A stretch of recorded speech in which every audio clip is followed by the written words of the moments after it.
today's top story from the perspective of someone who's there. You are looking live. This just in. Not my beat. Michael, welcome to the Monday edition of the Well-Oiled Machine. It sounds like my program all of a sudden. I'm stopping and I'm starting and we're turning. I'm driving my producer nuts. Let's talk about the Dow. Let's talk about this. Then we spent 5 minutes talking about the astronauts who are stranded in space. What is up with the act? We shouldn't go down that rabbit hole. I do want to know if you want to call back in tomorrow and talk about tomorrow they got the roster cut at 4:00. You want to call back in Wednesday and talk about the astronauts? Buddy, I am down because I want to know what's up with the astronauts. But Craig, they're going to be there till February. We got time. That's a great point. For us, not necessarily for them. Okay, Michael, first before we get to the football, I did not attend the game last night. You did. Of course, Michael, 910 The Fan down in Richmond, 10 a.m. to noon. Also cosplays a sports writer, something he used to do for real. But he was on the AP beat last night for Wino. So you were at Commanders Field. You got to see the upgrades. You got to see the new stuff. You got to see the things that they fixed to try to make it less of a dump. How is Commanders Field for 2024? What have they actually been able to do? Yeah, it's cool that they put a lot of money into stuff that will not give them any return at all. I think that's a thing that immediately distinguishes them, in my opinion, from the past regime, is, they put in new carpets and repainted the walls and, fixed some cosmetic stuff where that will never make them a dollar. Like, people who come are going to come and the people who don't come are still going to not come. But it's just a little nicer. You just feel a little better like, oh, this isn't a dump. Like, this is a spruced up dump. It's not the Motel 6, it's the Holiday Inn now. And you're like, all right, we took a little step up. We're not where we need to be at all, but we took a little step up in the world. It feels nice, and I appreciate that. And I know, we'll talk about 2030. They're going to be there for 6 more years. That's a lot of football. And so certainly the investments are not unjustified from that perspective. But you wouldn't blame them if they went all in on the new place and just started ignoring the FedEx, Commanders Field, whatever we're calling it now. But they didn't. They spruced it up. It's nice. Yeah, and I will give Josh Harris a lot of credit too, not just for opening up his very, very large wallet, but I loved what he said about this yesterday. He goes, the question was basically like, what do you want fans to feel when they come? And I feel like a lot of owners we want it to be electric. We want it to be amazing. We want them to have a great whatever. And he's like, I want them to feel comfortable.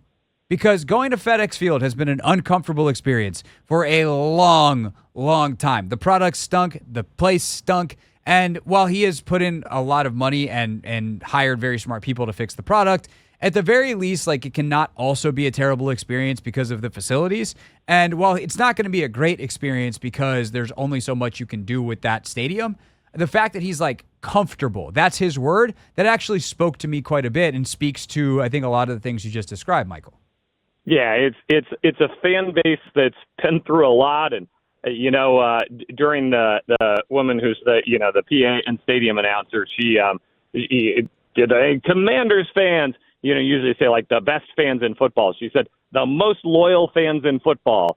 I thought that might be right. If you've been through all of that and you're coming back on a Sunday night for a preseason game, pat on the back. Like, yeah, you've been through some stuff, and maybe a little love wouldn't be the worst thing in the world in terms of emotions to provide. Yeah, no doubt about it. All right, Michael Phillips with us, 910 The Fan in Richmond. You can catch him there daily on the free Odyssey app starting at 10 a.m. So, again, not to be avoiding the football, but I thought the most consequential thing, the most concrete thing that happens relative to the football last night is the inactive list. A couple of names on it that were surprising to me. What do you make of the strategy to not only not play guys like Jamison Crowder and Michael Davis, who we thought maybe be a little bit more fringy in terms of the roster, but not play guys like De'Ami Brown, et cetera, who are fighting for minutes and roles, and really just leave it to the, hey, if you're playing, you might not have a 53-player roster spot on Tuesday, guys? Yeah, I think there was a respect for the veteran guys. I don't know that I'm taking it all the way that they'll make it or won't make it based on the inactives. I think there was a respect of like, hey, we know who you are. The league knows who you are. you don't need to be out there tonight. They were very clear. You talk about consequential. I mean, I think the Josh Harris press conference is far more deserving of radio airtime in the number of topics he addressed and in just the fact that he did it than the game itself. I think from the Patriots side, the game was kind of interesting. Drake May playing a half, the offensive line looking so bad, Jacoby Brissett. From the Commander side, though, I mean, the one thing I loved, you had two guys, defensive tackles, Fedarian Mathis and John Ridgeway, who are kind of playing for one spot, and they both made the case for it, and it may end up being two. I don't know how your projection turned out on that. I just loved seeing guys rise to the moment and give those big-time performances when it really mattered. Yeah, I put them both on because I think they earned it. And I think that maybe by Thursday, Friday, or next Wednesday, they might not both be on. But that gives you a little bit more time to maybe get one of them to practice squad. But I genuinely think that they both could make it. Obviously, we're going to find out a lot more about Johnny Newton's injury in the next couple of days as well. We were just talking about this, Michael. There's a new rule where you can put two guys directly to IR with the designation to return. So if that's a multi-week thing, you have to think that like maybe Newton and McGee go to those spots and they don't have to wait 24 hours anymore. So you can kind of get 55 guys on. So there's a lot of moving pieces here. Is there anything in terms of the roster guys on the bubble? I'm going to limit this to one guy for us to talk about for now, but you get to pick the guy that you feel very strongly he should be in or very strongly he should be out. Oh, that's interesting. Feeling very strongly the in or the out.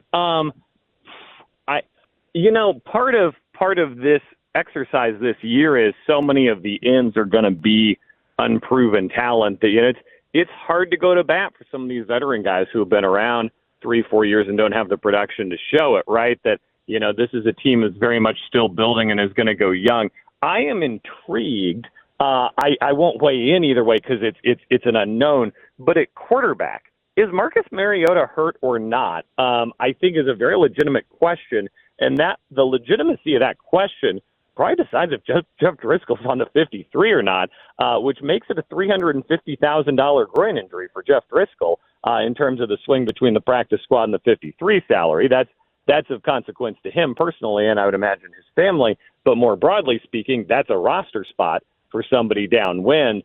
I continue to be intrigued by the battle at safety. Derek Forrest, I don't think, did himself a lot of favors last night. I'm not prepared to go full hot take here and say he should be out, but I don't know that he's for sure in.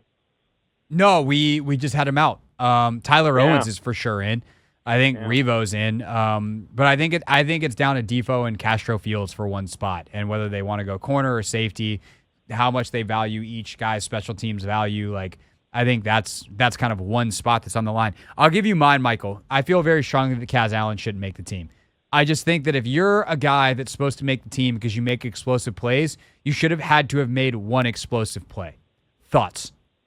It's a fair standard. The Hoffman standard, put it up for the gold standard, the Monroe Doctrine, the Geneva Convention, the Hoffman standard. Great moments in history.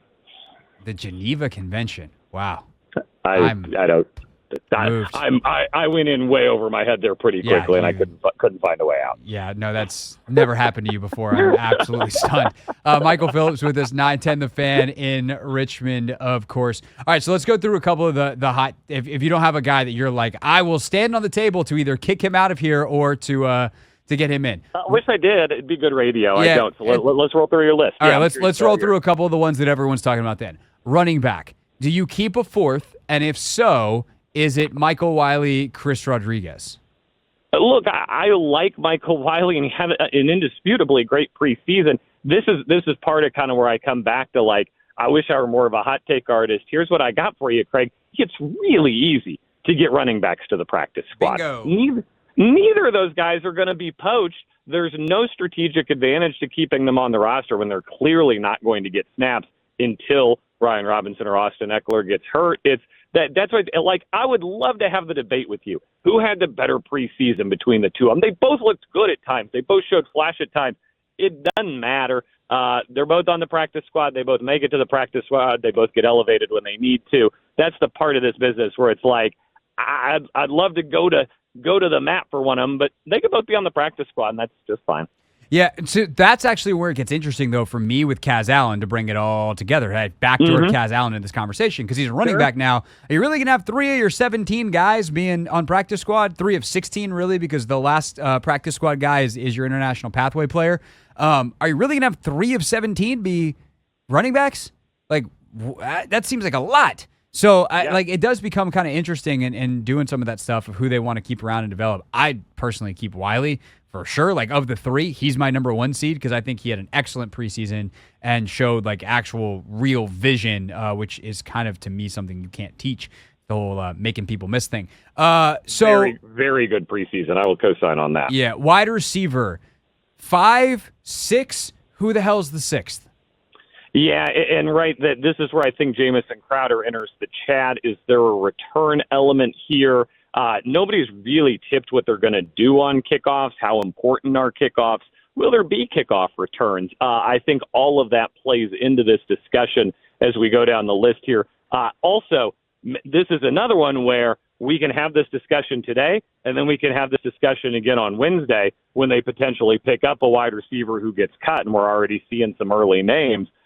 There's certainly the chance that I think 6 is the number, and number 6 is a placeholder for a guy who they get off the waiver wire as opposed to a guy who's actually on this team. I tend to agree with you, and I think that Crowder, like Dan Quinn basically said last night, if you're healthy and you didn't play, like there's a couple guys that weren't healthy, and that's why they didn't play. Trent Scott. But like Crowder's healthy. He didn't play. Jameson Crowder's on the football team. Tight end. Everyone's kept an eye on Cole Turner. He had another mixed bag last night. Colson Yankoff has quietly been really, really good. I tend to think that they'll keep 4 because they want to do a lot of multi-tight end stuff. They don't want to overload Zach Ertz. And Turner and Yankoff both play special teams. The question is, which one is it? This is great radio because it's just us agreeing with each other back and forth. Yeah, I think they keep 4 as well. I think there's a lot of 2 tight end sets coming, and that is to provide extra protection and help for Jaden Daniels, right? I think John Bates is going to get more snaps than people think he's going to get because he can block and he can carve out some running lanes for the quarterback. I think those things matter. The other factor, of course, as you mentioned, Zach Ertz, you can't wear out that guy in week 6. You need to make sure you're pacing him for the full 17-game season. This is where you say coaching change. Certainly with the last staff, Cole Turner makes it because he's their guy. He's not Cliff's guy. He's not DQ's guy. He's not really a guy in the preseason, and that's how quickly your fortunes can change in the NFL.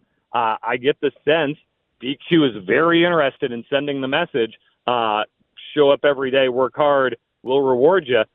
Boy, that sure describes Colson Yankoff. Shows up every day, works hard, does the little things that need to be done. I'd love to see him make this roster because I'd love what it would represent as a team. Yeah, and the problem is it also represents Cole Turner this preseason. Like, Cole Turner's worked his ass off. Problem is he's still Cole Turner. And, like, that, I don't mean to be disrespectful, and I probably just was, but, like, he played really, really hard, and still there's drops and there's questionable penalties, and he played so hard and gave it his all, and he should be really proud of how he conducted himself, and it still might not be enough, but I guess that's the NFL. All right, Michael, I'm tired of us agreeing with each other, and you said that the Josh Harris presser is more interesting anyway, so let's wrap up with this. What was the most interesting thing for you from the Josh Harris presser yesterday?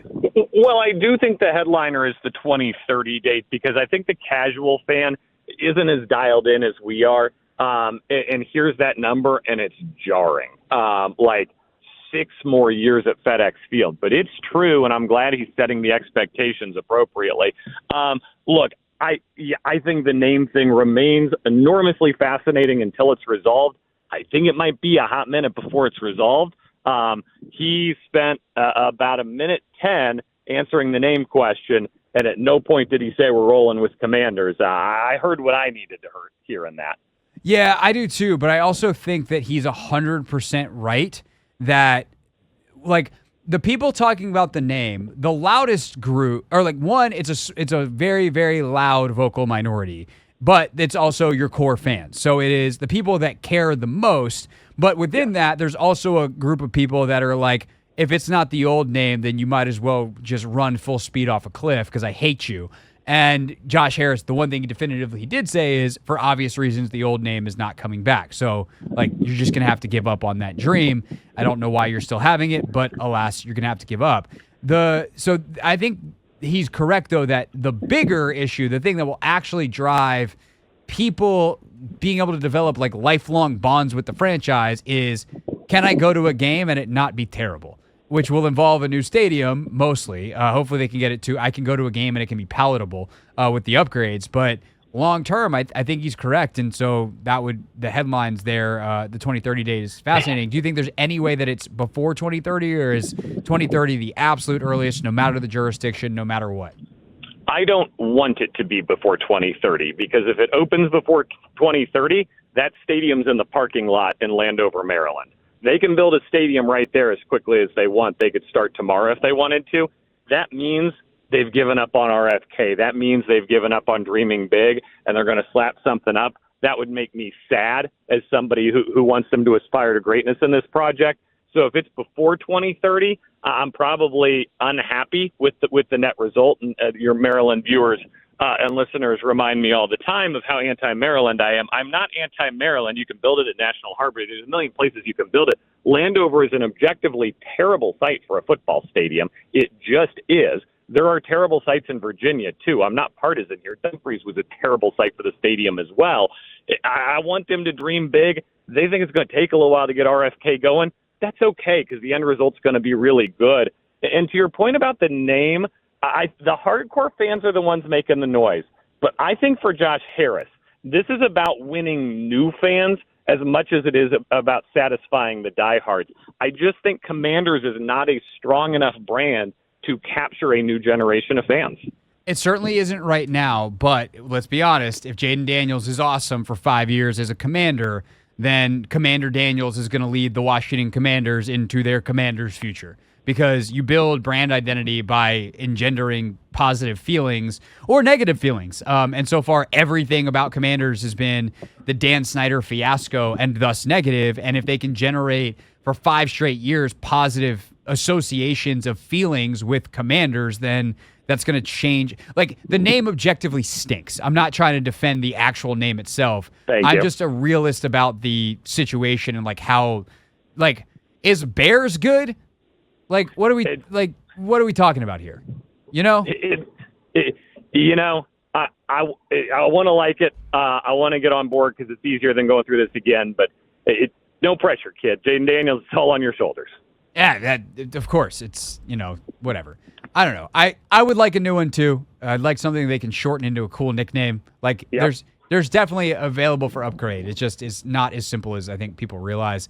But we'll see. And the one thing I will say to defend the honor of Landover, Michael, I do think that Wes Moore and like the county council and like folks in that area want to remake that in the way that Dan Snyder promised he would and absolutely never did. And I think Harris is much more likely to be a good partner there. If they do it in that area, it's got to be closer to Metro. Like you can't have a 30-minute walk from the stadium to the Metro. That's not tenable. If you can move it halfway closer at least, or build some kind of extension off of the Silver Line that only works on game day. Like, I am not a civil engineer, so I'm gonna need smarter people to figure that out. But Landover itself as a site, if you upgrade the area around the stadium, Landover itself continues to grow, and you can get it close to Metro, is not actually as terrible as, frankly, a lot of other sites that have been proposed. Metro gets us closer, yeah. It's just, watching the fans walk into the Metro at midnight last night. It's not a good situation, and it's a tough location off the Beltway for weeknight events and games. You think about it, they want to host non-football events at this new stadium.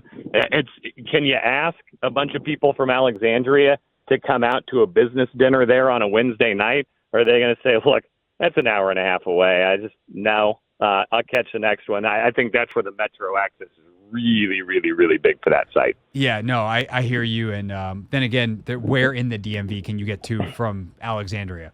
All due respect to the folks in Alexandria, which is why, Ted, it was a terrible idea. Okay, now we've switched topics. Michael Phillips, everybody. 9:10 The Fan in Richmond, 10 a.m. to noon on weekdays. You can also read his report from last night in the Associated Press, which is distributed everywhere. That's kind of the AP's deal. Okay, Michael, thank you kindly. We'll talk to you not next Monday because it's Labor Day and we're not working, but 2 Mondays from now, we'll talk about a football game, a real regular season football game.